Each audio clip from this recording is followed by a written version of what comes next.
What is going on, everyone? This is Sarah coming at you from just outside Hartford, Connecticut. And today we're going to be looking at the Central Division in the NHL. We're going to look at part one, which is, of course, going to be the bottom four teams, alphabetically speaking, in the Central Division, which are the Winnipeg Jets, St. Louis Blues, Nashville Predators, and Minnesota Wild. Now, again, just like before with the other West videos, I don't have too much to say because I haven't been the biggest hockey fan before like 2014 or so. I only mildly followed the sport, and I knew the minors better.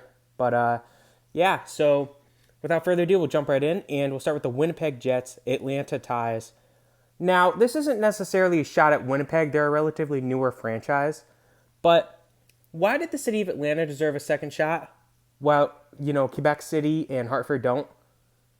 I don't understand it. Why? Atlanta did not do good with the Flames. They showed no effort with the Atlanta Flames. They had no attendance. And then the NHL says, screw it, we'll give you another chance. Why? Why Atlanta? And now they're saying Atlanta, there's a chance that if the NHL were to expand in the future, Atlanta might get a team again? No.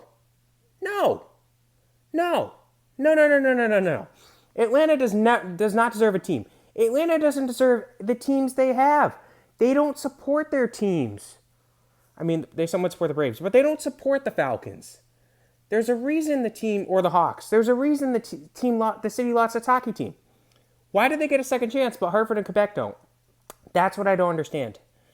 And then Patrick Laine, they're just wasting him away. He's doing nothing in Winnipeg, and they're just letting it happen. And I mean, they don't know what a defense is right now, but they're just letting Laine's talent waste away. At least trade the guy to a team that isn't Pittsburgh or Boston so he can, have a chance to compete in his career rather than just waste away. St. Louis Blues, Jordan Binnington's debut. So what does he do? He makes his debut against the Flyers, and he shuts out the Flyers. Just that, it's not necessarily a shot at the Blues as much as it is embarrassing as a Flyers fan. Like, I like Binnington, okay? But the guy gets called up and he makes his NHL debut and he shuts out my team. Embarrassing. Embarrassing. Craig Berube. Again, as a Flyers fan, seeing him, become the Blues coach mid-season and then lead them on a cup run, it hurt because it's like we fired Berube because he sucked in Philadelphia.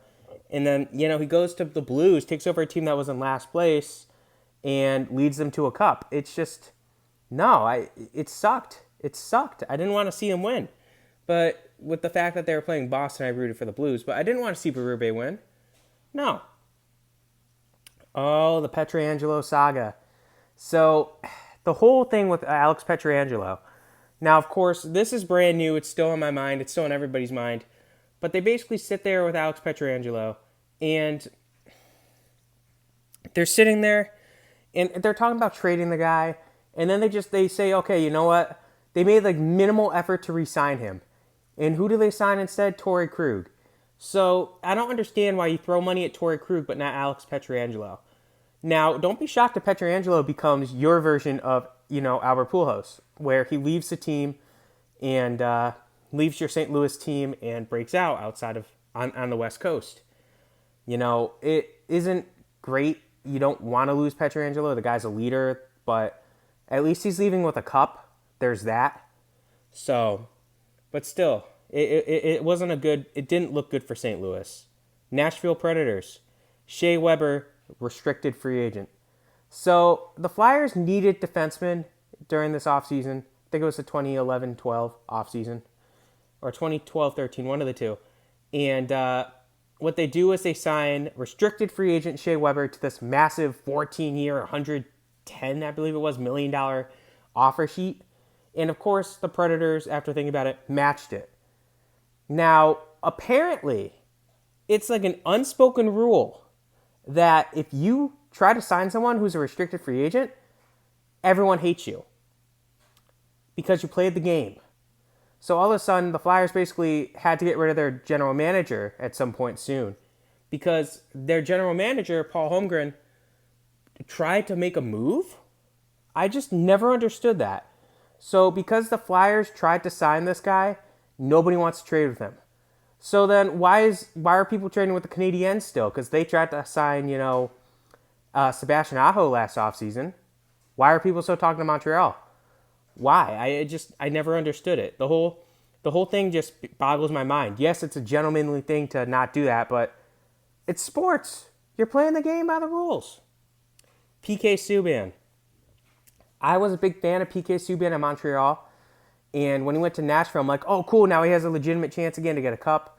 And the team just always fell short on PK Subban. So I love PK, and then they deal him to New Jersey, a team that's awful, and now PK looks awful. It just hurt.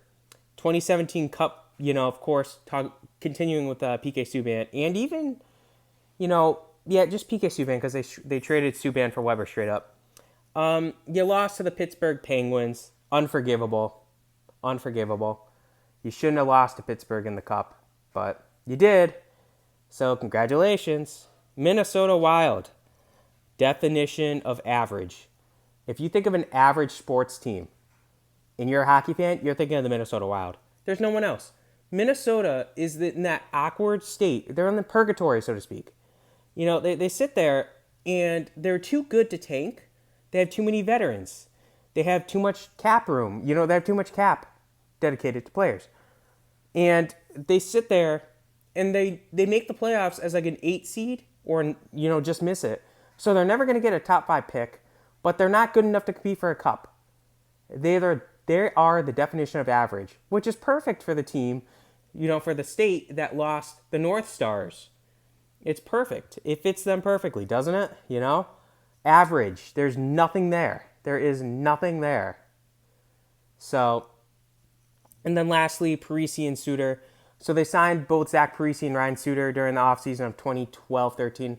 And, they both are essentially main reasons why Minnesota's average. Because those two players are very good, but the team around them isn't good, and they don't have the money to buy new players because they gave Parise and Suter massive deals, and it really hurt them. Now, I like Zach Parise leaving New Jersey because he was an animal, and now he's out of the division. But Minnesota's done nothing with Parise or Suter. One good thing to say about each team. Minnesota Wild.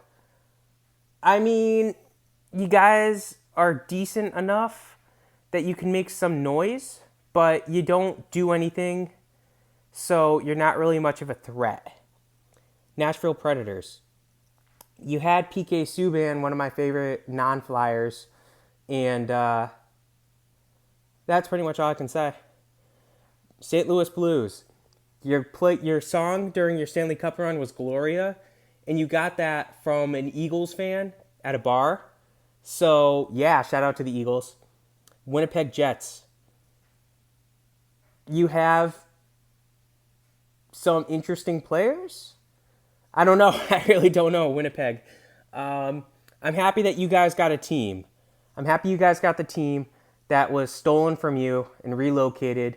So I'm very happy that you guys got a team back. You deserve it. Now give Hartford and Quebec their teams back at NHL. All right. Hope you guys enjoyed this. Again, quicker one. Have a good rest of your day.